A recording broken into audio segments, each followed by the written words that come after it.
Todo ang pasasalamat ni Christopher Min at ng dalawa niyang kasamahang sina Romel Chica at Wendell Alvarez kay Bea Alonso matapos nitong iatras ang isinampanyang cyber libel case kina Christy, Ogie Diaz at sa kanilang mga co-host. Sa nga ni Christy, parehong nagpakumbaba ang kanilang kampo at nagkaunawaan na ang magkabilang panig. Correct. Oo. Ang It's ganda-ganda. very good, diba? At least wala nang abala.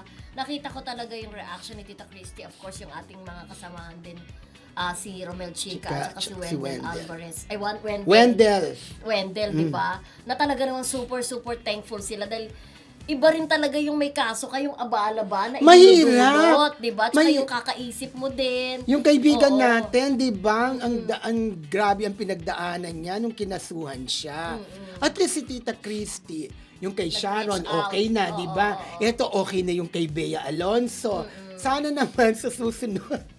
Pero ang maganda nga, nagpakumbaba na siya. Sila yung nag-reach out True. So, kinausap So, po kumanta Mike. sila. Kumanta, reaching out to you. So, nakipag-usap din si Bea. Maganda lang kay Bea, hindi siya nagmataas. Oo. Ba't ako makikipag-usap sa'yo? Ba't ko babaw yung demanda ko? Hindi. Para sila nagpakumbaba, nagsabihan sila yung na sama ng loob, na na-hurt siya. Naintindi naman daw nila Tita Christy kung na-hurt si Bea. Pero hindi naman daw yun talagang intention din nila. Oo. So, yun, nagkapatawa. Yun ang sinabi nga, di ba, kapag ka makakausap ka ng paupo, ba't hindi patayo? Parang ganun, di ba, sabi niya, lagi Kung sinasabi kaya niya, naman kung kaya pag-usapan ng paupo. pag-usapan ng paupo, huwag kang tumayo, tayo. At saka, Umupo di ka, ba, mangangawit ka. at saka, sabi di ba, niya. sa age na rin ni Tita Christy, di Oo. ba, nagkakaedad na rin siya, maganda yung mga nangyayaring ganyan, Yes. di ba? Kahit papaano, naiibsan kung ano man yung mga pakiramdam niyang hindi maganda.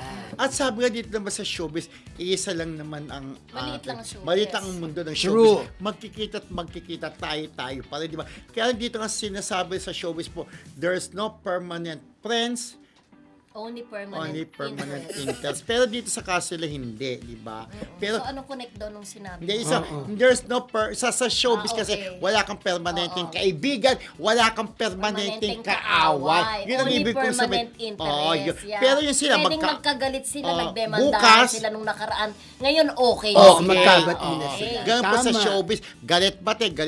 Pero at the end of the day, tayo magkakasama sa industriya, kaya nagkakaayos din po. Parang gano'n nangyari pero yung kay iba talaga, Bea. minsan forever talaga magkaaway, matigas, di diba? ba? O matigas. Parang yung isang kilala nating actress, ayaw yung patuwarin yung isang actor na Actor, naging oo. jowa niya. Dati, di ba? Parang yun naman ang pupuntahan mo eh. Tawa ako doon! Diba? Ayaw niya